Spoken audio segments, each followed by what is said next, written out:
Hello there, I'm Blackbright, broadcasting out the UK, and I just wanted to do a little bit of mishmash again on a couple of things. The first thing being the localised lockdown in Leicester. First time you're passing through, I'm Blackbright News. I broadcast out the UK, and you're welcome to subscribe, share, link up with your friends, and or link up with my subscribers. I wanted to talk about the localised shutdown of Leicester. Now, when you think about Leicester, first we have to acknowledge that they've already said that coronavirus disproportionately affects blacks and ethnic minorities. What they didn't say before was that it affects South Asians and East Asians disproportionately. I'm not quite sure to what ratio it is to blacks because they're not giving us those figures. But if we think about the SARS virus, that targeted nearly 100% East Asians. So now we have Leicester, which has a high Asian population. Very, very high. Now, if these viruses are targeting black and minority ethnics, it doesn't surprise me why there'd be a spike in Leicester. Let me tell you who lives there. Northeast quarter of Leicester, 53.3% are Indian and Pakistani. 39% are Hindu, 17.9% are Muslims. That's according to the Office of National Statistics. Now, Leicester is predominantly multi-ethnic, multiracial and interracial. So, as I said, the SARS virus predominantly affected East Asians. Is it possible that the coronavirus is now disproportionately affecting South Asians?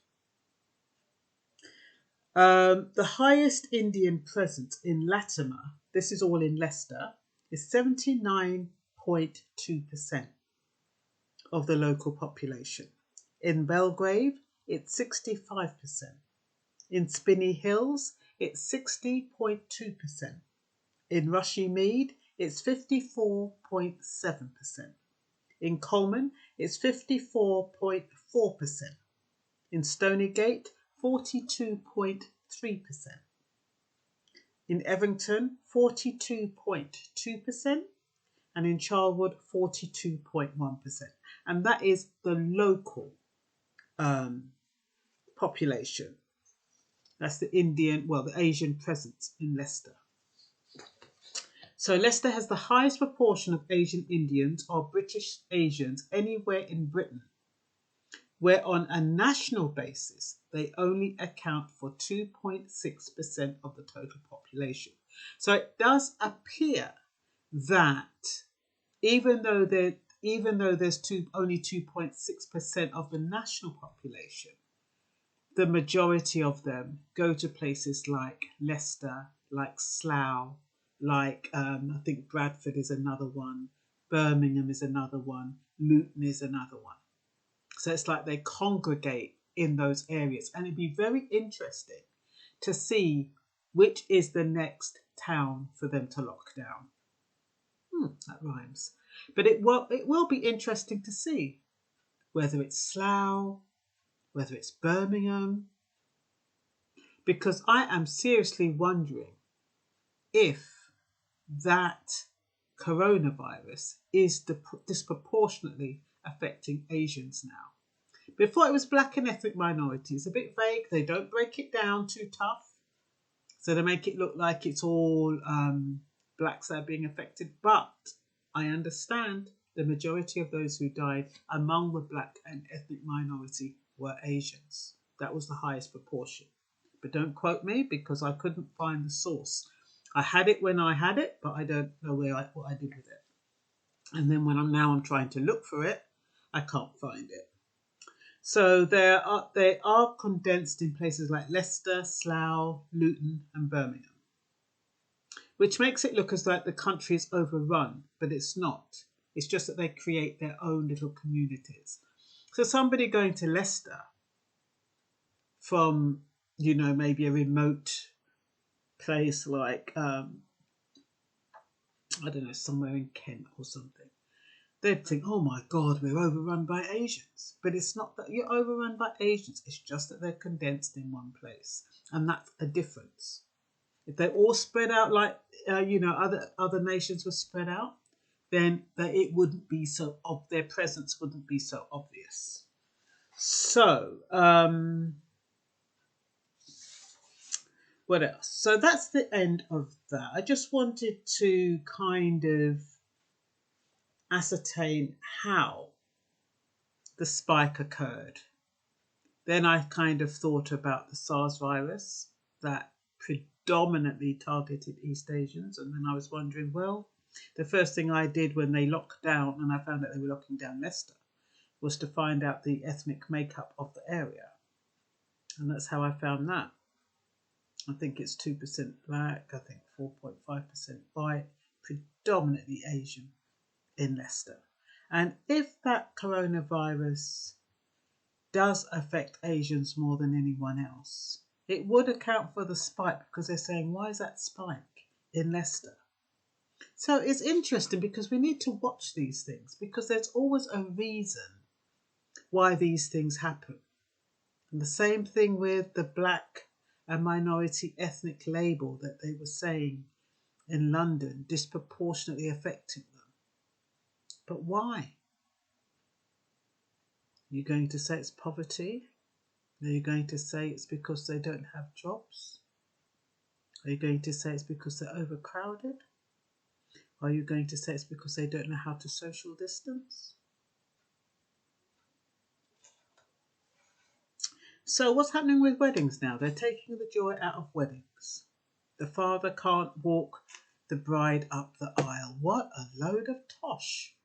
I mean, if you can have a bubble, so to speak, I mean, forget that the lockdown has been eased a little bit and we can now do 1 metre.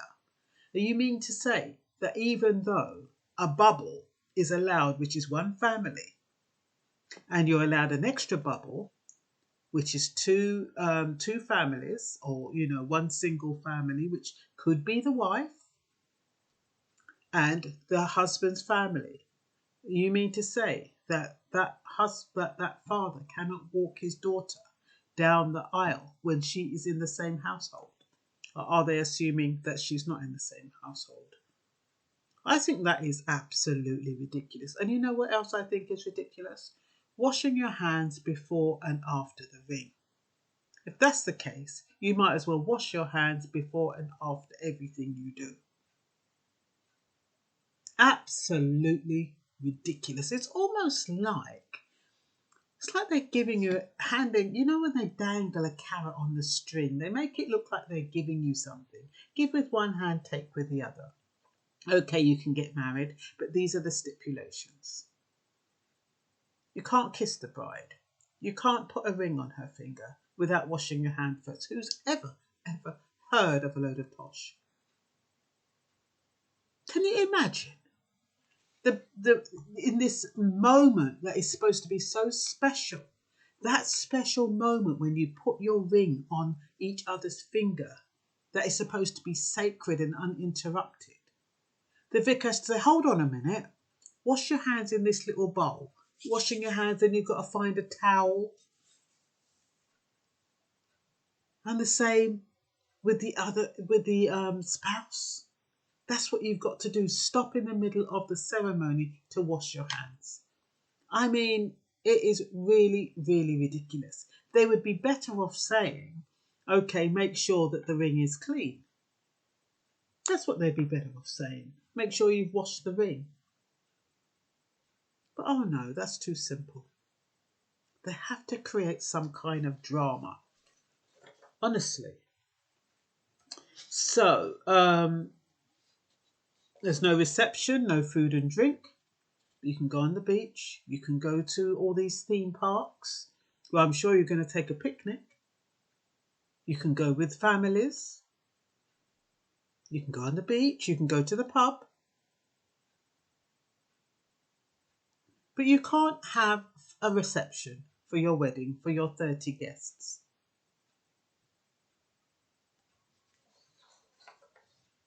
You can't sing. And yet they've opened up places of worship. How contradictory is this legislation? So do you think when you open up houses, places of worship, that they're not going to sing? That is what they do.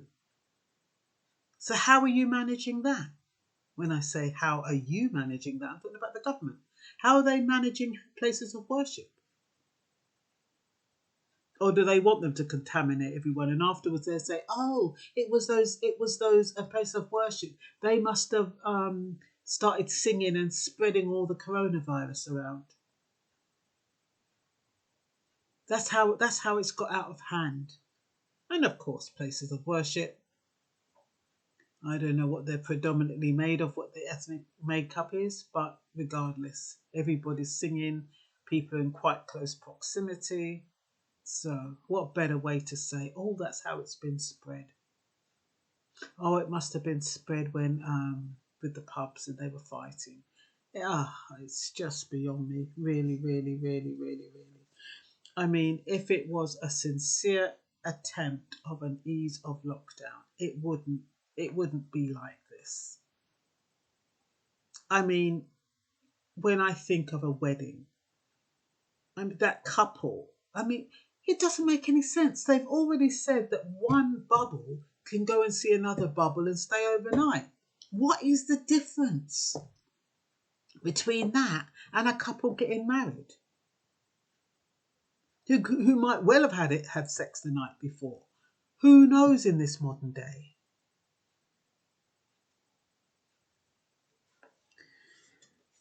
So, to be honest, when a couple gets married, you get married to each other.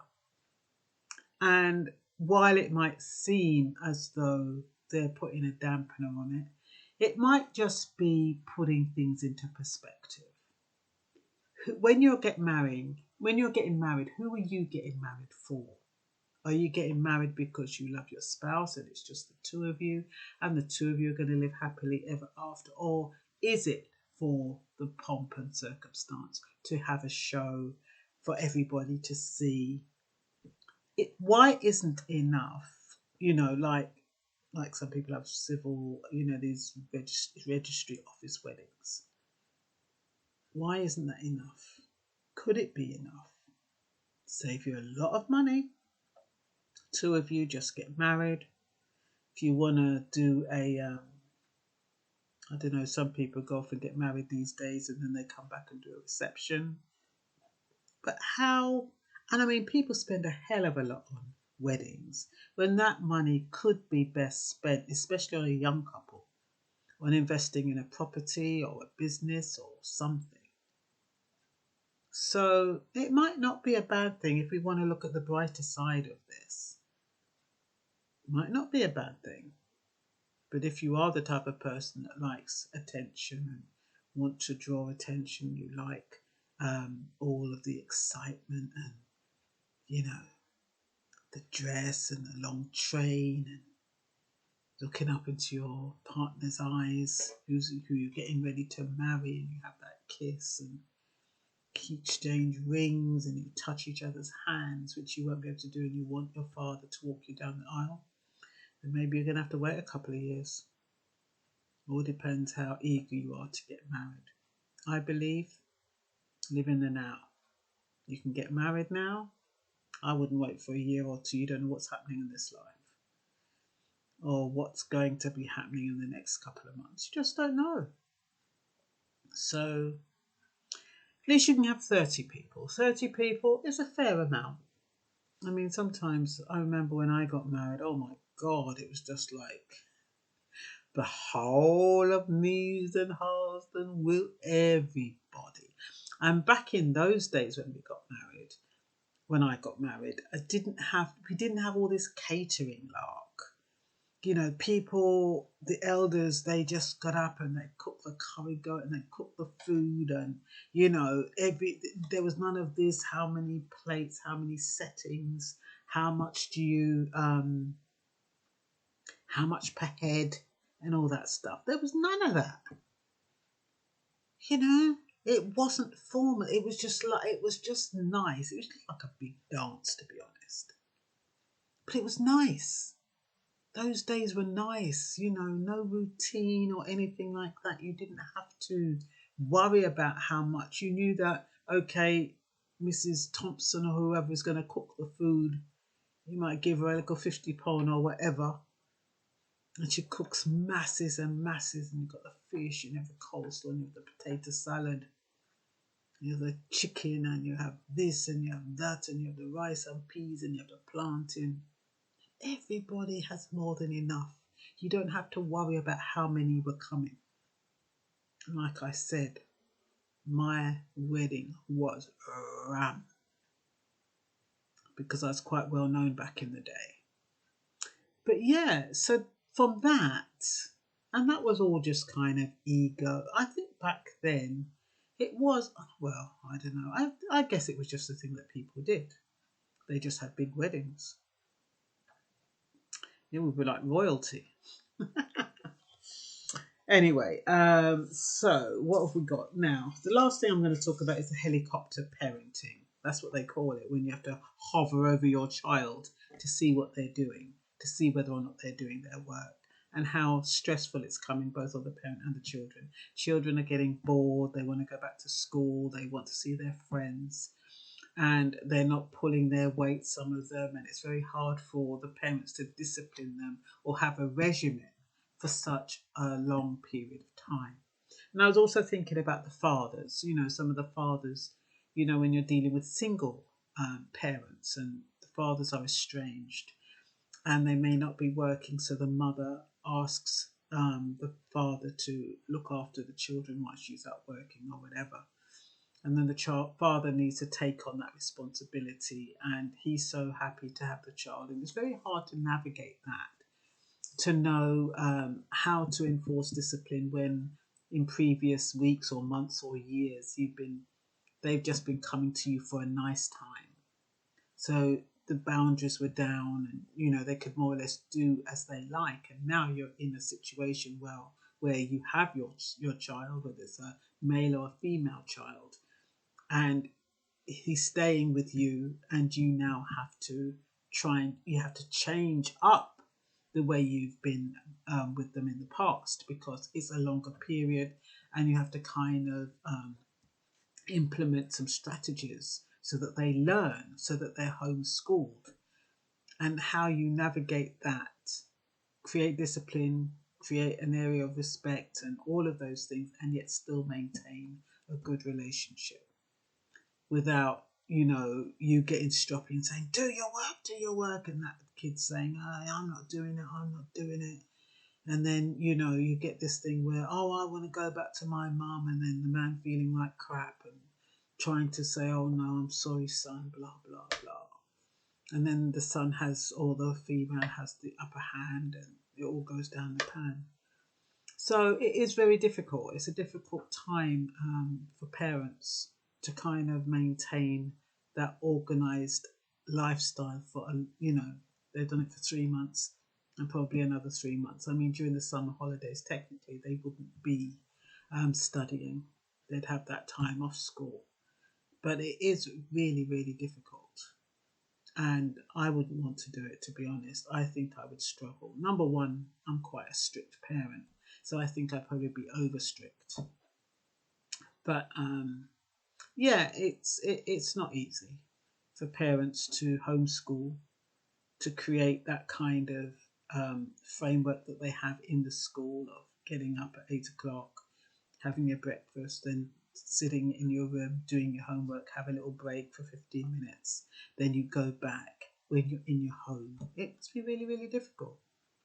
So yeah, we have parents who are very concerned about their children learning at school, at home, and whether or not, what kind of grades they're going to get, whether or not they're teaching them in the right way, whether or not they can rely on their children to be, self-motivated, or how do they get them motivated, and what kind of bargaining is going on. All that stuff. It's not very easy. Anyway, I think I've rattled on long enough, and that's all for now. Bye-bye.